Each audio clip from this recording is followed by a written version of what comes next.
you guys doing today? It's great.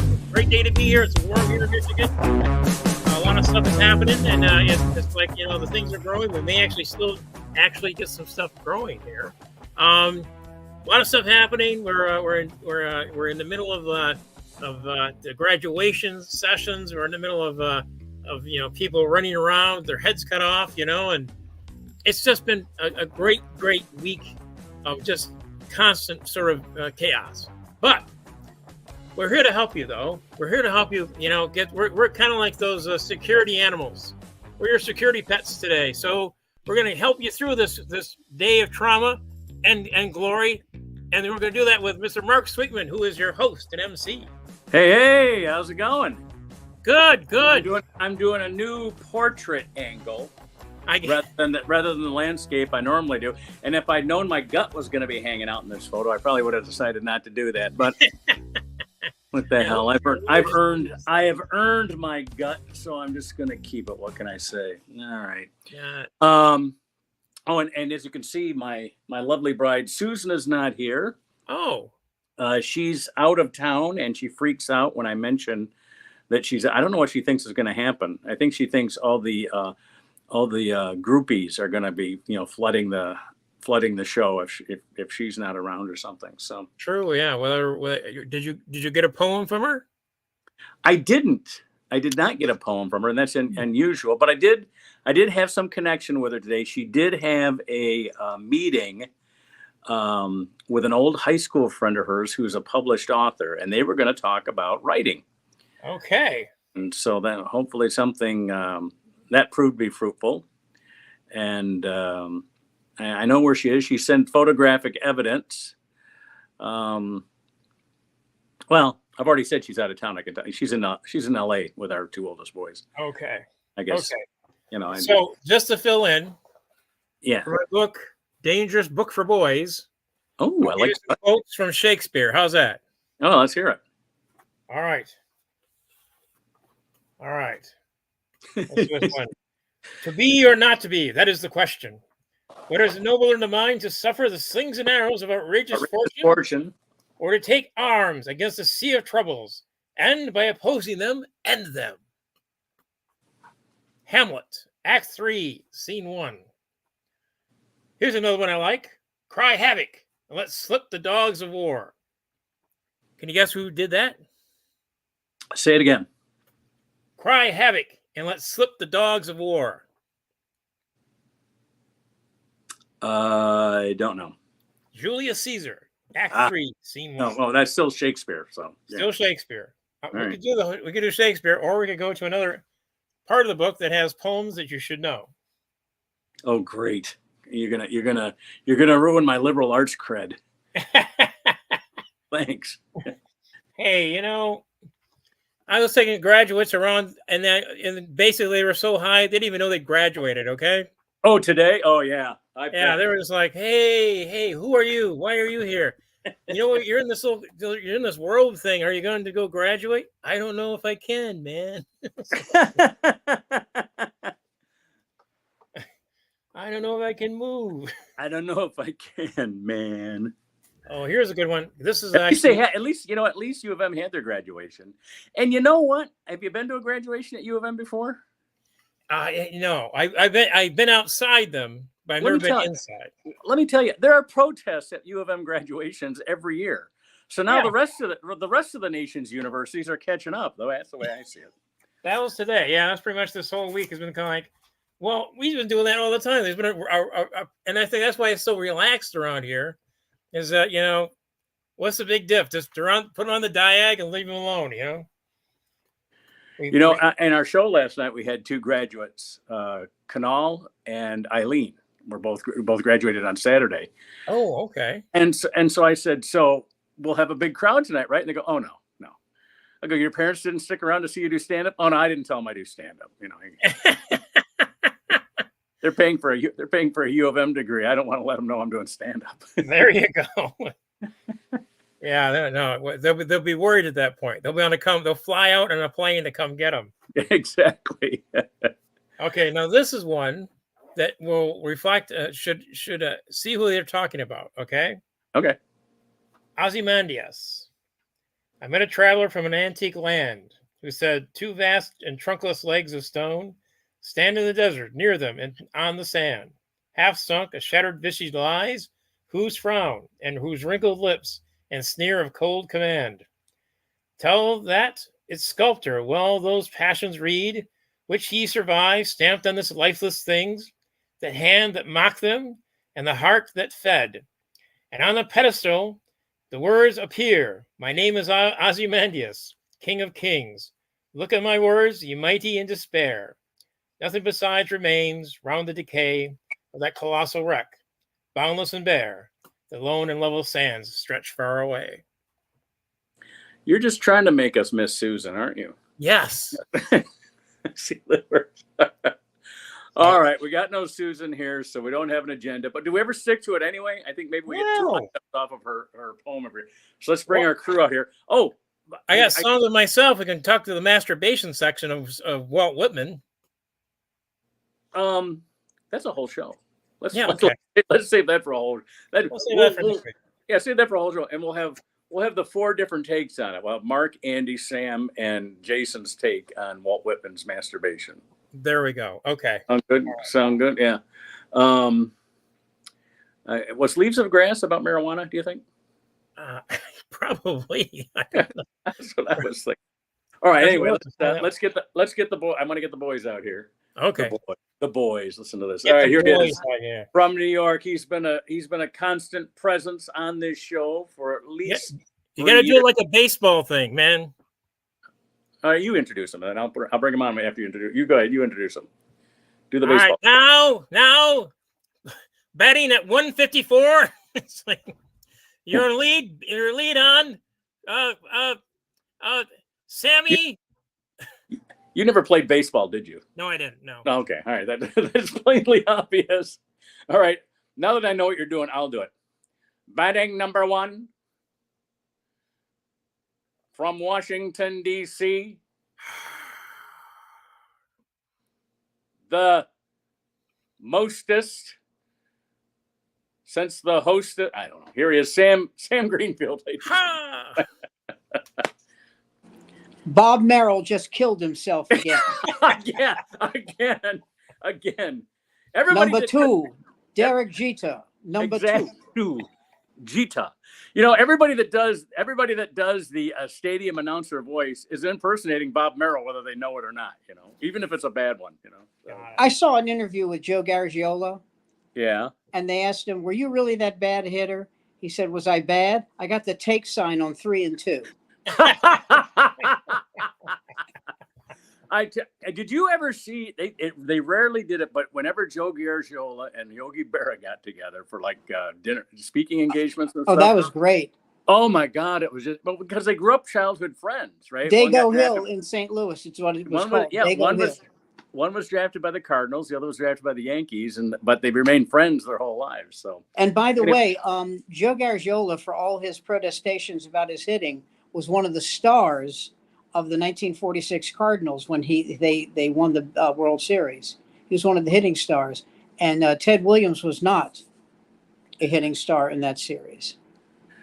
Yeah, we lost to the Cardinals. Tiger. When I say we, I'm always talking about the Tigers because that's my team. We lost to the Cardinals in 34, and then we got back in 35. But we were hoping to play the Cardinals because we had that big bench clearing, grandstands clearing, city streets clearing brawl in the 7th game of the 34 World Series.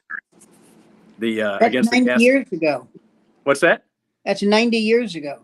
I still remember it like as if I wasn't even born yet. I still remember it.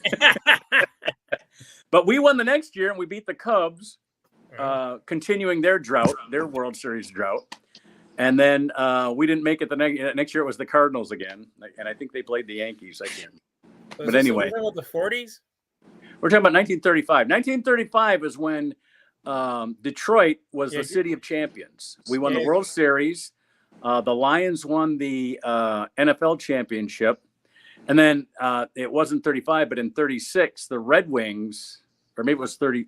Yeah, the next spring, the Red Wings won the Stanley Cup. We didn't have a basketball team yet, but Joe Louis won his first title. It was the Fort Wayne Pistons.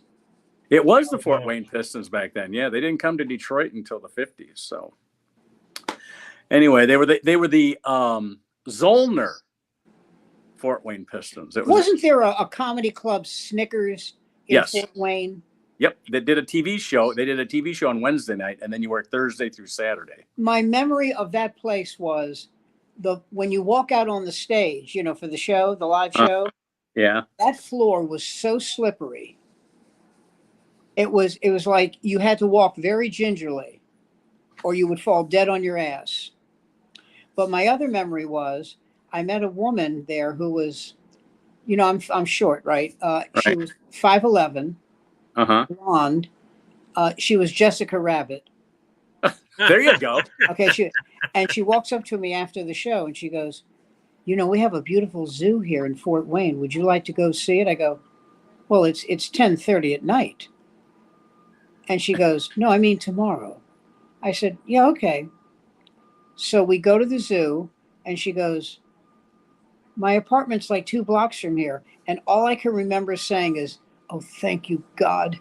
Thank you so much. Oh, God, you're merciful. Oh, my God, this is the best day ever. And and I go, I said, I'm not trying to spit on my good fortune here, but why me? And she goes, I find you fascinating. And I literally started crying. Oh, God. I said, this is the greatest day ever. The only thing that could have made it bad was, wait a minute, is that a dick I feel? Except for that. But that didn't happen. Oh, man. Very good. But here's what did happen. That reminds me. A few weeks ago, I said something like that was brought up, and I said I got a story for you guys, but I'm going to tell it after we get off the air, and I never remember to tell it. But anyway, here to remind me about the chick with dick stories is Jason Grant, ladies and gentlemen. Here he is. Well, it's always nice to be remembered that way, isn't it, Jason? Yeah. At a certain point, you simply have to confront inevitability and just embrace it, right? I mean, I could come out here with my favorite quote from Macbeth about, the days plodding on from day to day to the last syllable of recorded time. And, but no, we're going to talk about chicks with dicks. And although, since we're on baseball, let me toss this out here. Can you guys complete the sequence? Okay. Jack Morris. All right. Milt Wilcox. Okay. Dave Rosema. Yeah. Name the other ones. I didn't hear anything you said. I'm sorry. Repeat it, Milt and then Wilcox. I'll give them to you. Okay, it's Milt Wilcox. This is the Detroit Tigers, obviously. Milt Wilcox. Right. Yeah. Jack Morris. Yeah. Dan Petrie. Oh, that, Finished the 1984 lineup. Dave Rosema. There you go. Was Freehand still playing? No, Freehand was not playing. Lance Parrish was the catcher at that time. Yeah. Do you want the fifth starter? Just pitcher. The one that always drives me nuts. Remember Juan Berenguer? Yeah, I remember Juan Berenguer. Yeah, he's that, and of course the best 1-2 reliever team. Aurelio Lopez in the 8th inning, and Willie Hernandez in the 9th. Yep. Do you think that Miggy is the greatest Tiger ever? No, maybe not the best, except Tiger, for Cobb and Kaline. I put Kaline above. I put Kaline above Miggy too, even though Miggy had great stats, but played too long. If he had retired when Kaline retired at 36 or whatever it was, he wouldn't have had those 4 years stinking up. Well, didn't they say that about Mickey Mantle though? They did say that. But you know something? It's easy when it's not your punt money. Yeah, that's true. Miggy will be a first ballot. First round. Oh yeah. He'll be a absolutely. first ballot Hall of Famer for sure. But I put Ty Cobb and Al Kaline easily ahead of Miguel Cabrera, and I love Miguel Cabrera. I think he's. But Morris is not that far behind. Morris is in the Hall of Fame. Morris, here's how Morris screwed himself. But I mean, his greatest Tiger. Okay, well, I don't think Morris was the great. If he'd have stayed longer, you know what? The only reason he didn't is because. Well, didn't he play as a twin as well? And the Blue Tom Jay. Monahan screwed him. The owner of the team. Yeah, well, he was a terrible owner. Oh, he's a terrible human being. I mean, he's a captain. My favorite quote from him? If I had known my wife wouldn't convert to Catholicism, I wouldn't have married her. Yeah, and he bought the Tigers and went wire to wire the next year, and then sit there and complained about Kirk Gibson's long hair. The man is a in moron. '84, yeah, they had a The- phenomenal start, and it never let up. Right, and by the way, increased I want to ask you guys something. I think all of you know that LeBron James gets coaches fired, Yep. and Just got dictates who he one. wants on right, and dictates who he wants on the team. Right. Now he's in the second year of a 3-year contract coming up, right? Yep. Yeah. And they didn't win last year, Right. and they didn't win this year, and they're not going to win next year. Nope. So what happens if the owner of the team, who has him contractually binding, says to him, if he says something like, "I'd like my son Braun," no. You book him a helicopter ride to take his daughter to practice. Here's what you do, and I don't know if they would call this collusion, but you'd offer a draft pick, a player, money considerations for somebody to draft his son, because that's how you're going to get rid of him, by having another team take his. See, I would take a much harder stance, because you've got him. He can't get out of his contract. It's an ironclad contract, and I'm not. But you can get.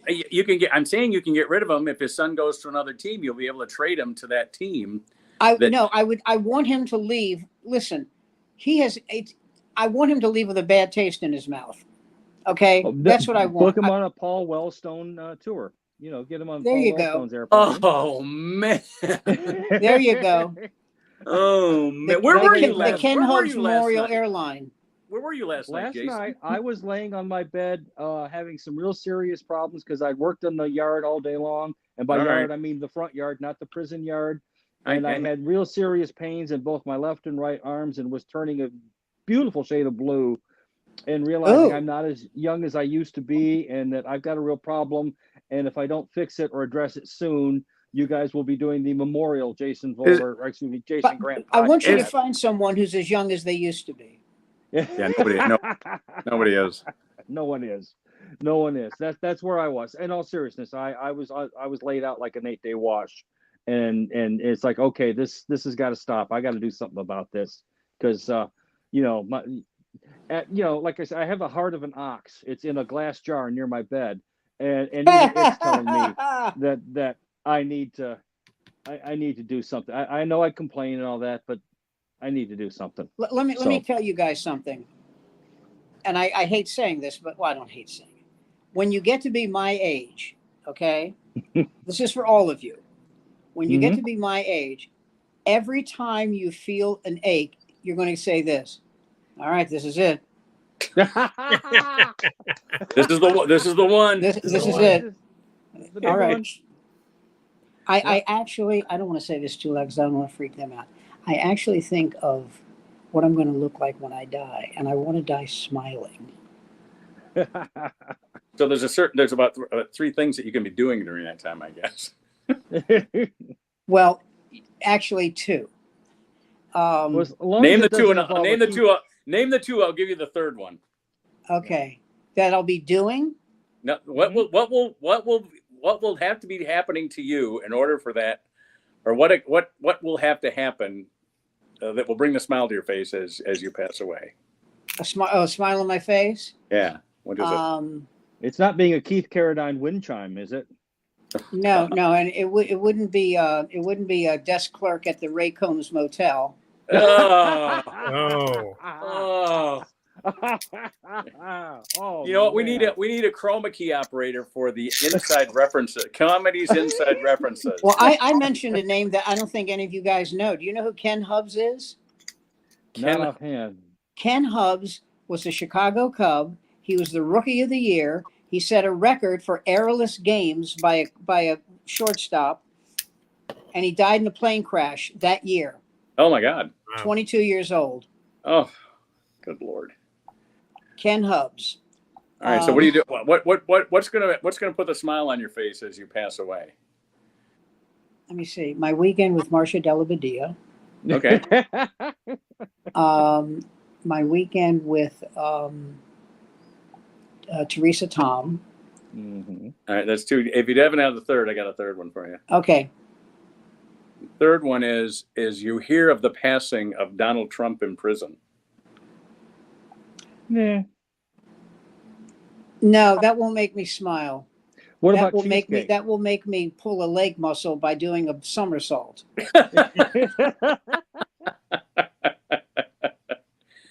All right. Oh, by anyway. the way, did you see Donald Trump said that what was it? I'm going to get this right.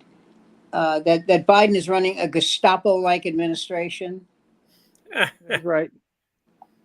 Almost. You know what? I think his vice presidential nominee is picking her spot because she's acting so Trumpish. You know. Oh no. Well, he doesn't have a nominee yet. I was told by someone who knows that she was out of the running before the dog thing. Oh, okay, Christy Nome? Absolutely. Yeah, she's too fucking mean. Dog. Well, she's trying to sound badass, right? You know, I killed my dog, I shot the goat, which, by the way, shooting the goat in the gay reference means something very different. Oh, and by the way, when she said that dog is a farm work dog, I actually looked it up. Do you know what a work dog on a farm they do on a farm? Well, they chase away predators like coyotes and wolves, right? They do that. Right. They shepherd and herd the cattle and all that, right? Right. They chase away rats and mice. Yep. Let me just say this: that dog was 14 months old. He's not chasing away any wolves. Mm-hmm. No, he's just not. She was just being well, I want to use the C word, but yeah, you know what I mean. Conniving. Yeah. She doubled. You heard today. I don't know if it was today or if she said doubled down. Yes, she doubled down on it with an interview. She said that Biden should kill his dog. Oh, should kill his dog? Because he's bitten so many of the Secret Service. But see, that's the irony. That dog never bit a human being. I know. Well, not if it bit Joe Biden. Absolutely not. I mean, and then of course Joe's dog. I mean, her dog never bit a human being. Her dog was just rambunctious because he was 14 months old. But you gotta love the fact that she's having fantasies about meeting one of the Kim brothers, or one of the leaders of North Korea. The Un brothers. One of the. It's like, what did you bring the dead dog for Korean barbecue? Was that your little housewarming gift there, honey? Meanwhile, and I know I used this last week, but I mean Michael Vick in a recent essay titled "This is some bullshit." Talking about how they put her in on the track to the White House while he got the big house. This explains why you won't see her near Panda Express. Well, for comedy purposes, I already had her out as Trump's VP because, as I like to joke, he doesn't want anyone that wears more makeup than him. Well, I tell you, the one to watch out for is the psychopath that's running for the Senate in Arizona, who ran for the governor and was claiming that she won. Yeah, she's from the who was that chick who said she was the governor of Georgia, the Stacey Adams, whatever.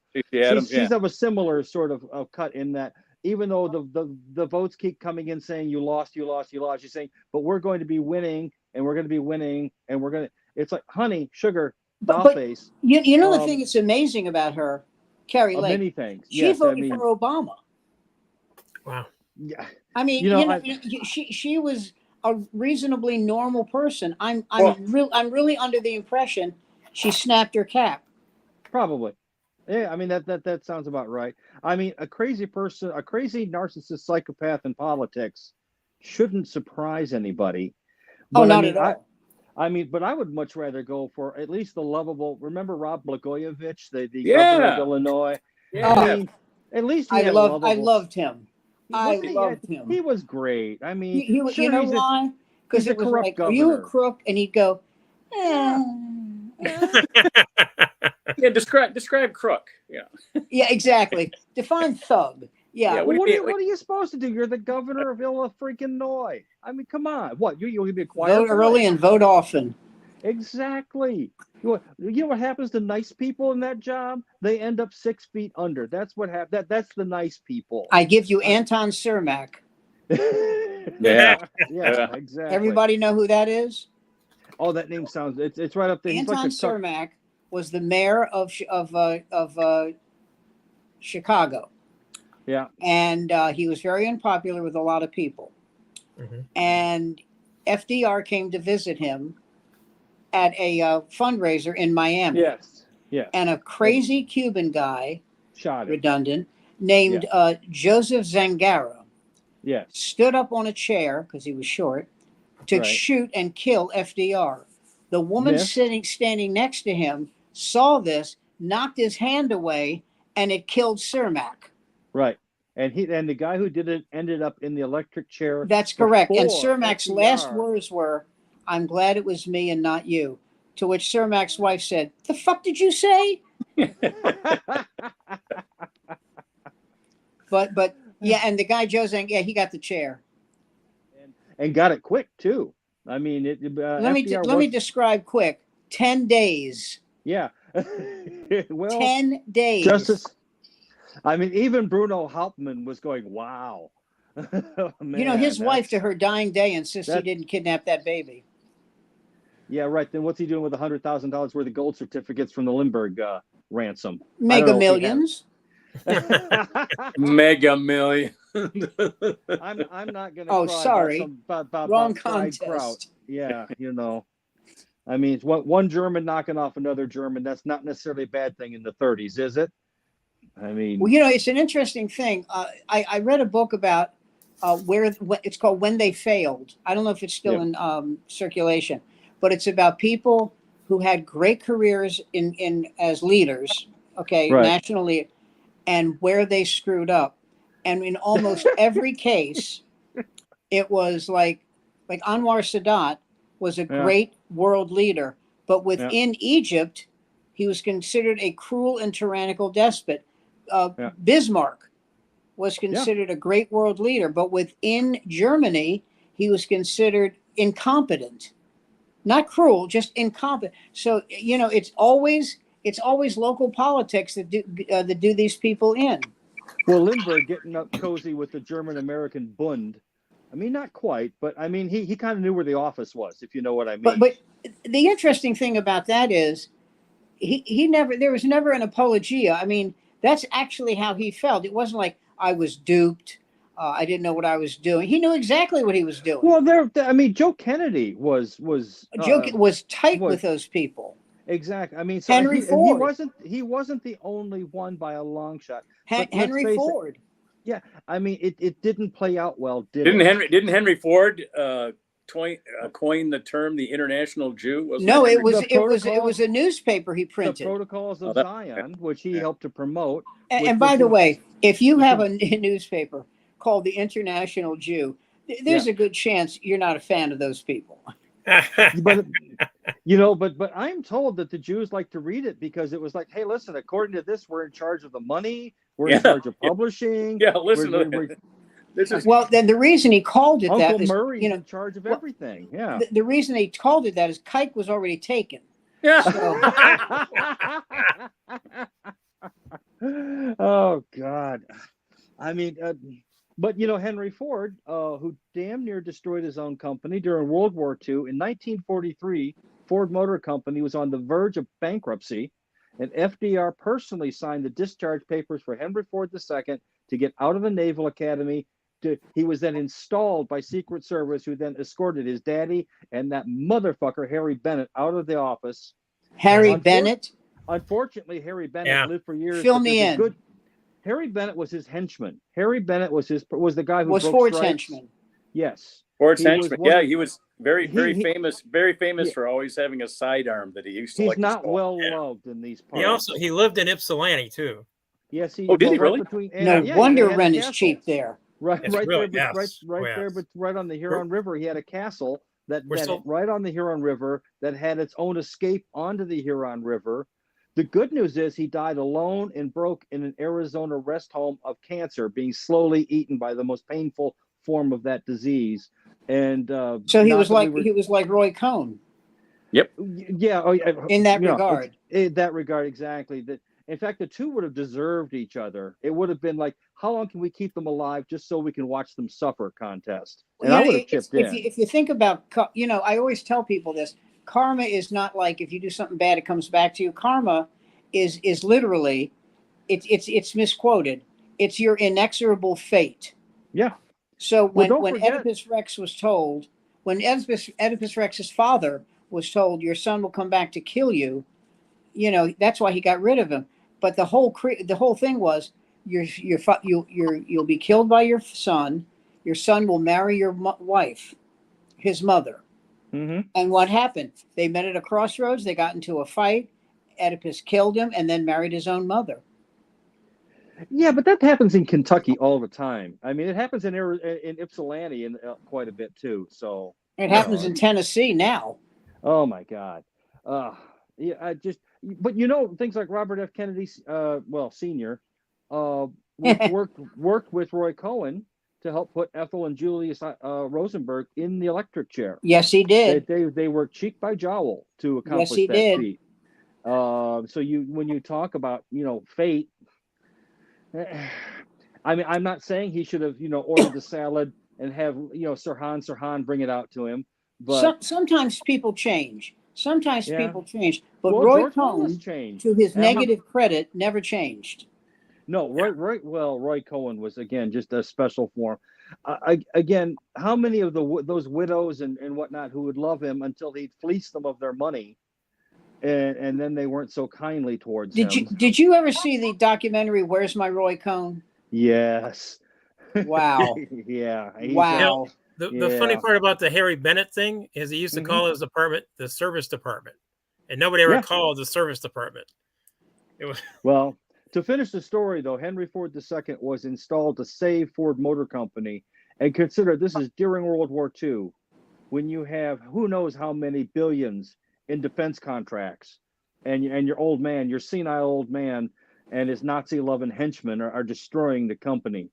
And it was FDR. FDR, of all people, the guy who didn't like American business, so to speak, ends up sending in the guy who saves it. One of those little sort of side notes of history there.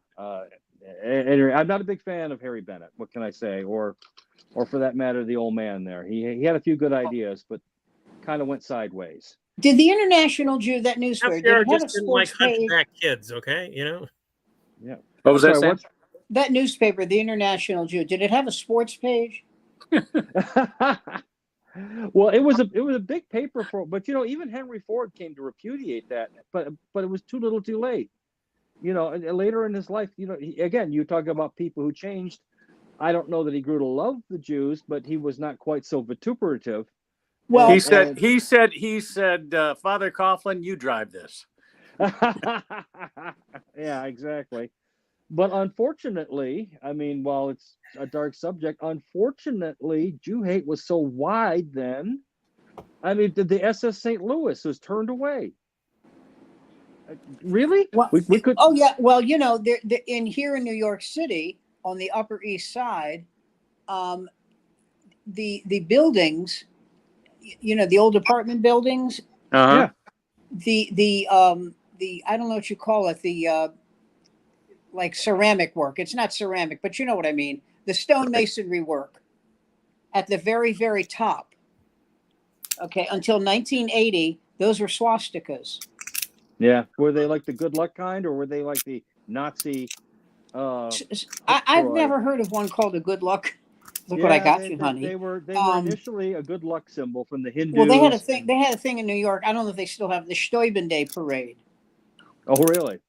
And yeah, and I remember I was coming out of my gym. You know Jim, don't you, Jason? No, yeah, I was coming out of my gym. He sends his best regards, by the way. Who doesn't? And I was coming, and there were these four guys standing on the corner. No, they weren't watching all the girls go by. They were standing on the corner. They all had buzz cuts, and they all had windbreakers on. And I went, I think they're Nazis. Now, I said it just that quietly. But this woman walked by them and said something in Yiddish, And I walked up to her. I said, "What did you say?" And she goes, "I hope you die in your mother's arms." I went, "Well, that's strict." Okay, the swastika. Yeah, What does well, the let's. swastika symbol represent? The swastika represents a symbol of prosperity and good fortune, is widely distributed throughout the ancient and modern world. The word is derived from the swastika savistika, which means conductive Did you to just say well-being. caca? He did say I cock. did did. say kaka. He did. It was a favorite Yeah. symbol of ancient Mesopotamian coinage. Big It was Jew followed- haters, the Mesopotamians. Native American symbol was used as a Native American symbol quite a bit, and it was originated with the Sanskrit language in India. India. The Navajos were big Jew haters. They were, I think, I guess. Well, you can tell And- from their and- blankets. There you go. You know, You can tell Well, from the blankets. do you remember they put the symbol on their moccasins also? So there we go. Yeah, but you see, it would be it would be hooked in the other direction. It wouldn't be Yeah. Hitler was the one. Hitler's the one who designed the actual Nazi. He put it on the 45-degree angle and with the white and the black and the red because he was still a socialist, but he was a different kind of socialist and blah blah blah blah blah. And by the way, mediocre painter. I mean, he'd do a portrait for you for a few marks and a flagon of beer. But you know what? He loved his dogs. All right. So Yeah, until they had the last one killed with cyanide, much like Christy Nome. I guess they have that in common. Oh, you mean? Well, that was Goebbels that had his kids killed. Well, Goebbels Yeah. had the kid killed, but Hitler had his dog killed. Oh. Hitler had to test one of the cyanide capsules. They cracked it into Blondie, and Well, he didn't and have put her kids, down. so he had to kill something. Yeah. Well, about to say, I mean, can you imagine? Hitler. I mean, the Hugo Boss uniform was nice, but really, you see him in a Speedo, it's not the same. It's not the same. When I was in Hawaii with Barbara, Halloween, they have a parade on Front Street in Maui. And people walk down the street in their costumes. Like there's this family, and they were the Campbells, and they all dressed up as soup cans, which I thought was funny. It's fun. I really did. But there was a guy there dressed in full-on Nazi regalia. I mean, the swastika, the boots, everything. And I said to this cop, I said, "Can't you do anything about this?" He goes, "What am I going to do?" It's not illegal to wear that. And the ironic part, it would be in Germany. Yeah. You can't wear that in Germany. I grew up on the same street as the Stooges, famed punk band, and Ron Ashton was a big fan of wearing. He collected Nazi regalia. He was the furthest thing from a Nazi. He just thought the stuff. he cool. liked black, red, and leather. Is what you're saying? Yes, it was. Yeah, I mean, but he'd wear like a full Luftwaffe uniform and that kind of thing. So I mean, you'd see that, but we understood it was stage gear, it was costume. Right. It wasn't like George Lincoln Rockwell had moved into the neighborhood and was organizing the Fourth Reich. I mean, and what's funny is George Lincoln Rockwell comes out of what, American Advertising? Who shot him? Who killed him? I don't know, but we should find it. We should get him a Whitman samplers and some flowers or something if he's still around, don't you think? Well, it's been years. Yeah, I know. So we should show that we still remember. We're going to send. But something. In Alex terms Haley of interviews him, like doing damage to the United States, he was way down the totem pole.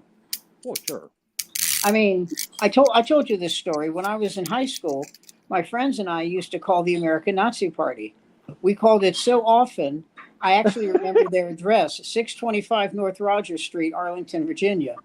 And we would call them, and we would just go like this, American Nazi Party, kiss my ass, you gypsy, you fucking douchebag. And the guy would say, "Yo, you're going to be the first one I'm going to shove in the oven." I said, "Yeah, you're mistaking me for a biscuit, bitch." And so my friend said, "Oh, I want to do this. I want to say something." I said, "All right, go ahead."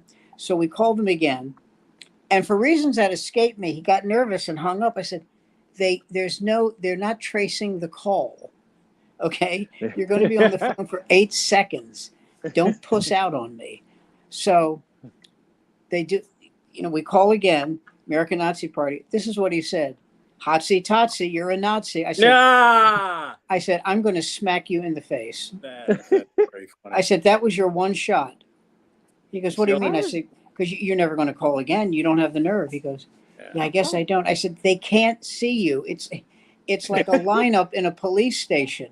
It's Yeah. one way. They can't see you. Just say anything. Yeah. You know, say anything. Your mother's Sammy Davis Jr. Say anything you want. You know, yeah, you can get away with wearing Nazi regalia and gear only if you claim that you're going as Lorenzo Saint Dubois. Oh my God, yes. Who's that? He's the LS best Hitler. We found our Hitler. Lorenzo Saint Dubois was Dick LSD Shawn. from the Oh In my the- God. in the producers, yes. The producers. Mhm. Yes, Yes. yes. Love, Shawn. power. It's the power of love. The brilliant and lamented Dick Shawn. Dick Shawn. Oh my God. The boots Yeah. that he was wearing when he did the Love Power and the Campbell soup necklace. Yes. Again, that movie had so many little things in it that I've seen it won I for don't know how best. many times. It won for best original screenplay. Baby. Hitler Baby. never said Never baby. said Hitler never said Hitler was baby. an artist. 4 Narcissist walls, 2 baby. coats, 1 hour. They're That's at the producers. screening. The producers was the first time I ever saw "Walk This Way," the old "Walk This Way" joke. Say that Remember when again. I'm sorry. The producers was the first time I ever saw the "Walk This Way" joke. Yeah, it's an Oh. old vaudeville. It's an old vaudeville joke where the gay guy says "Walk this way" and he kind of sachets. It was the butler. Yeah, No. Mr. Belvedere played him. I can't think of the guy's name. Oh, yeah. yeah. Turn, the turn, guy kick, who turn. was, I'm still Turn, tired. turn, kick. Wait a turn, minute. Turn, kick, turn. That's what we'll do. Okay. No, he says the guy he wore the goatee. What was that character's name? I can't remember. He was a Greek actor, and he was Roger Debris' assistant. Assistant. Well, Because, Saxon Has there played- ever and- been a better name than Roger Debris? Oh, Roger- when he that- comes out there in Roger the Grand Elizabeth Duchess. Debris.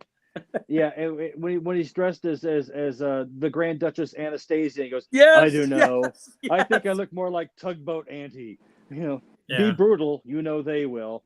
I mean, Ah! you could not. Again, that's right up there with Blazing Saddles. You could not make that movie now. Well, Let me the- say something. I producers- saw an interview with Mel Brooks, Yeah. and I'm sad to say this, and it's not because he's old. He doesn't get it. He said, No, he doesn't. you could do this movie again because all you're really doing is making fun of it. Making fun of idiots. What he doesn't understand is it's not the plot line that gets it disqualified. It's the language itself. You can't say things like, I like rape. You can't say that Yeah. now. You can't say things like rape But- the but shit when out they're- of them. You but can't say it Sam- anymore. Well, can I you're just doing- say, and I know this isn't going to be popular with all my, well, probably not even my children, but I'm glad I lived during that time. That I was Me able too. to, that Oh, I was listen, able to, I was able to be raised Mel on Brooks' Blazing point Saddles. is well taken. I mean, the people who were the racist were idiots. Right. Well, when They they're were doing idiots. It was you not know, guaranteed that the Hitler producers number. was going to come through. They actually were very concerned about it, and the Well, they reason it kept actually got any sort of play is that John Lennon went to see the preview, Yeah, the movie. Yeah. and he approved of it, and then that allowed them to send it through. Well, and also, it's the the whole thing with Cleavon Little, who was originally supposed to be Richard Pryor, Yes. and they wouldn't. but it they would have been a wouldn't- different movie They would not have backed the movie. They said we're not going to give you the money because Pryor's just not a big enough because star he's a walking Coke spoon. at that point in time. Just a little, just a little. But it would have been a funnier movie. Are you awake? Maybe Cleveland Are we pulls that awake? role off Are beautifully we though. black? Black? Are we black? Are we black? When he pulls the gun Little out and puts it to bastard his- shot me in the ass. when he pulls the gun out and puts it to his own head, and it starts going, "Hold on, everyone, don't move, or the nigger gets it." Hold on, he Do what he means it, say. Do what he say. Do what he say. And they'll hold on, everyone, back up. He means it. I think he means it. Oh, Lord, yes. You do Yeah, it for just- Randolph Scott.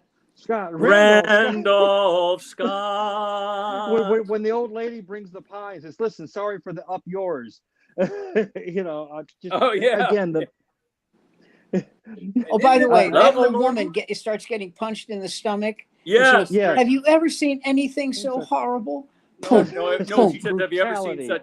She says, have you ever seen such brutality or cruelty or something Cruelty. like that? Yeah, it's Yeah. brutality. I mean, Harvey Korman just bringing the goods. As Can't you see Hedley this is the Lamar. last act of a desperate man? I don't care if it's the third act of Henry V. Someone's gonna have to go back to base and get a shitload of dimes. Shoot. I mean, The idiot. The sheriff said yes.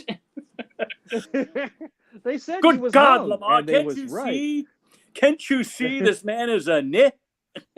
And let's hello, face it, you mad bitch. and who didn't love Count It's Basie? true. It's true. It's Count true. Basie's orchestra playing in the desert as he comes in with his own theme music, and the cat, again, you know, again, Oh, he's too much man for you. 1973 Believe me, I know. You know, I saw you That's heard my about elbow. the outtakes from that, right? Yeah, oh yeah. Where Madeline Kahn says, "Oh my God, I've never felt anything like this, baby. That's my arm." My arm. That's my arm. He's And like, to help think me in that- with this. Now here's the funny part. Today they could get away with that, and all the other stuff.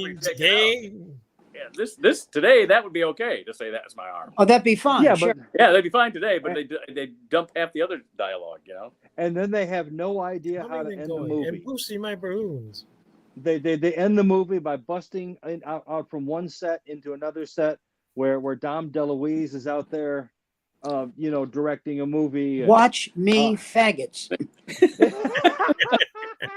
They all say yes. It's like Sounds like steam's escaping. Sounds like gas escaping. Candygram for I'm working Mongo. for Mel Brooks. Candygram for Mongo. Candygram for Mongo. You can't hit Bunny like that. Yeah, you know, it was inspired silliness. I mean, and then he follows it with Young Frankenstein. They're getting rid of me Which is after the bunker scene. Yeah. When they go to the cafe and there's like 20 Hitlers getting lunch. Yes. You know, I mean, the whole audition process and everything. Again, Dick Shawn. Oh my God! Will kill their firstborn. Too Jewish. Too Jewish. Oh, and of course there was that tip towards incest by having everyone named Johnson in the town. Yes. Get the idea that everybody was in an incestuous relationship. I mean, that was so Howard Johnson is right. Howard Johnson, right? Olsen and Johnson are right. And, Oh, by the way, that woman who said, "You are the leading asshole of this," that was Dom DeLuise's wife. Oh, really? Yes. I didn't know that. Carol Arthur. Oh God, that you again, the dancing swastika in Springtime in the opening act, when they form the dancing, they go from the goose stepping to the dancing swastika, and then they start raising Hitler's portrait as the guns are lowered on the audience, and it comes to the big conclusion, total silence, and the one guy who's screaming and applauding. You know, there's one guy going, "Yay!" That was the author. That was Kenneth Mars. No, that wasn't Kenneth Mars. It was just some dude. It was. And then they started throwing stuff at him. And then they start to play, and the people start laughing, and all of a sudden they realize it's this is the best comedy ever. I mean, and then of course we it isn't. Yeah, later on they decide to blow up the movie, or the play. Kenneth Mars, who had an inspired role in Young Frankenstein as well. What was the movie with that followed both of those, Young Frankenstein and Blazing Saddles? There was the High Anxiety. Silent movie? That's it, High Anxiety. High Anxiety. Silent movie, High Anxiety. And that was the takeoff on the Hitchcock thrillers. Yeah. High Anxiety. Of course, Mel Brooks, give him his credit. You know what he did in World War II? He was an electrician, and he went across Europe defusing mines. So, it's amazing to me the things that generation did. Yeah. And never thought about it. Just this is what we're supposed to do. Yeah, and he did. I mean, when you're diffusing something that was made to blow up a tank, let alone other things, he paid the price. He can do what he wants. He can say what he wants. I mean that because he was like Lee Marvin. Lee Marvin was a Marine. He got At badly 16. wounded in World War II. At 16. Yeah. And there's an account of him meeting some admiral much later when Lee Marvin was a star, and Lee Marvin just was like not a very nice guy to this dude, but I'm like, hey, what do you expect? This guy was a Marine who saw half his unit killed before his very eyes, had half his By ass unit, shot you off. mean the people he worked with, right? Yeah. Well, Oh. yeah. Say not that he kept that Half unit. your unit. If that half of a unit gets killed, there's no sense in keeping the other half. Then what's her name would have never gotten anywhere near as much palimony. Oh, by the way, do you know who she lived with for years after Lee Marvin died? Johnny Carson's ex-wife? No. Michelle Triola. Yeah. Dick Van Dyke. Really? Wow. Yes. Really? Yes. For years. Wow. Really? And now he's living with this woman. Dick Van Dyke is 98. Yeah. Yes. And the woman he's with, I think, is like 52. And I'm sure in some way she loves him. But every time I look at them, all I can think of is, come on. Hey, Sam, if I make it to 98 and Susan's not around, and even if she is around, we're going to have some sort of a menage a trois because we need someone that young to get us around. About to say now we know how Kamala Harris feels every time she's like let me say this. I told Barbara once, I said, I don't need you, okay? I can find another woman. She goes, oh God, hear my prayer. She goes, she'll have you back here with a bow wrapped around you and with a sign saying my deepest apologies. Yeah. God, in my family, they do divorce and breakups a little different. I remember my cousin shot her third husband, and she wasn't a photographer, right? No, she didn't kill him, but she did say as he was lying at the bottom of the stairs, writhing in pain, like a wounded water buffalo, she said, I felt really bad because if I had wounded him and I had to take care of him for the rest of his life, that would have bothered me. But she, wow. She was more than happy. She only shot him with a .22. Sadly, the marriage dissolved after that. No. Can you believe it? No.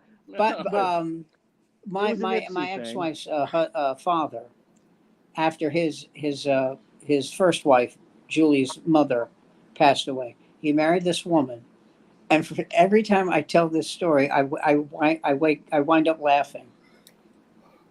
She hit him in the head. She woke him by hitting him in the head with a iron skillet. Yes. And I the first thing I always think is, couldn't she just nudge him?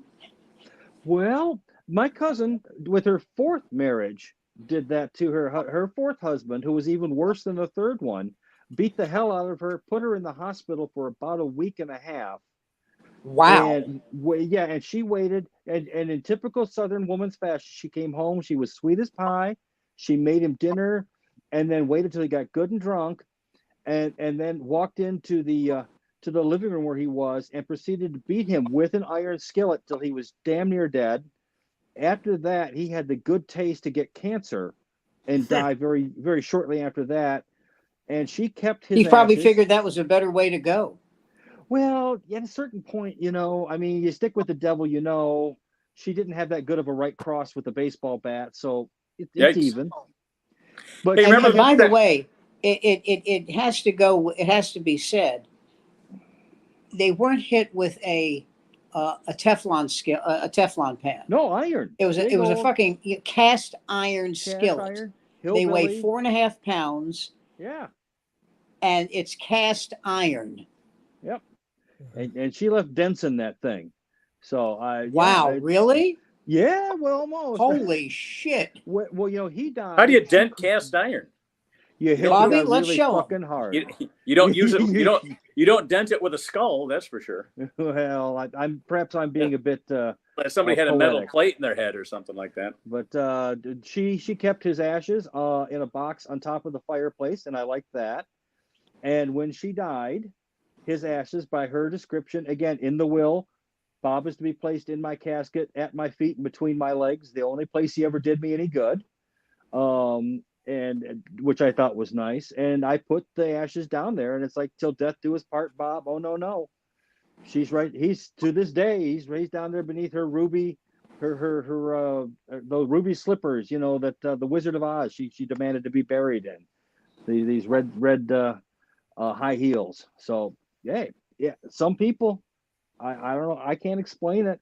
I mean, some might wonder about my unnatural attraction to cock, but when you see how the heterosexuals in my life have acted, you might think, well, he's not that crazy. I mean, I've never understood why people who are straight and homophobic are homophobic. I've never understood it. Oh, they just want to give it a shot. When I lived in San Francisco for about a month because I was doing comedy there all the time.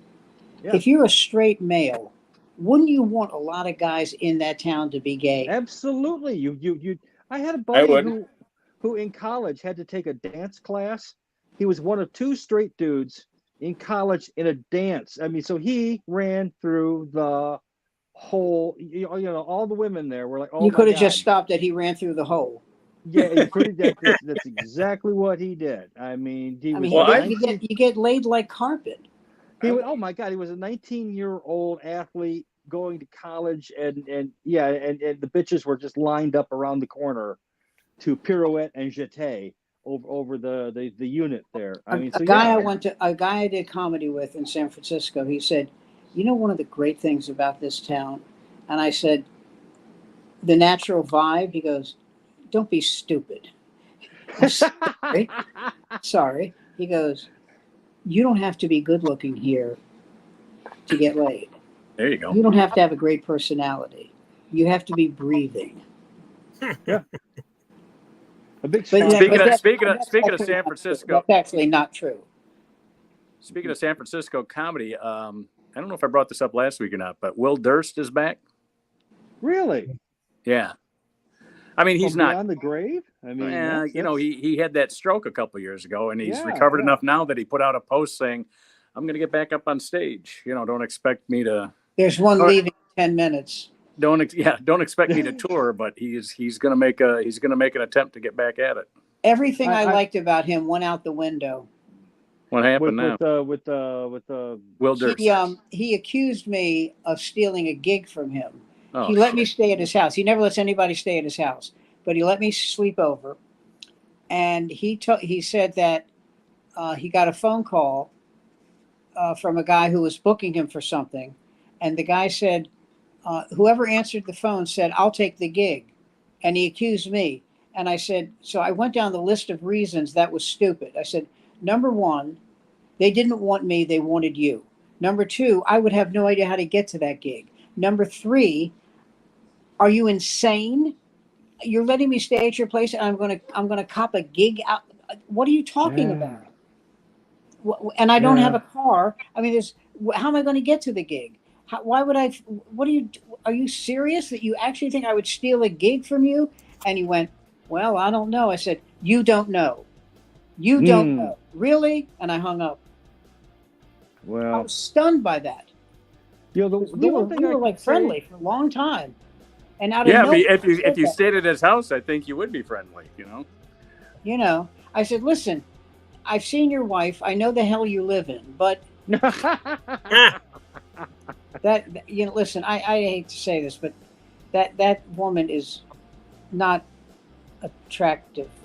Oh, well. Yeah, I don't get her. Sometimes she likes to collect army paraphernalia. She does. Does she like to model it as she well? No, she does. She goes to like gun shows and collects like bullets from World War II. I'm not saying she's unattractive, but she'd make a great girls' gym coach. I'm just I don't want to say she's unattractive, but when she walks by a clock, it stops.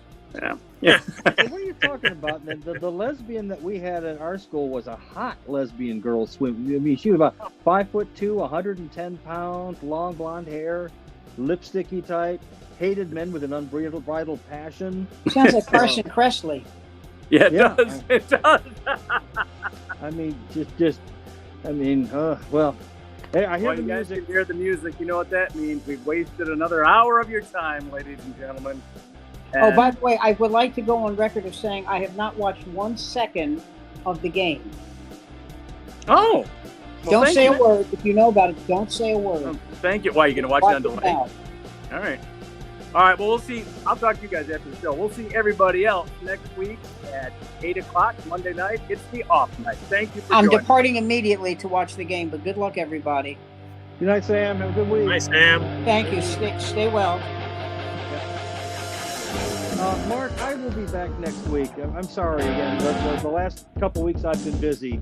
Oh, there's a lot.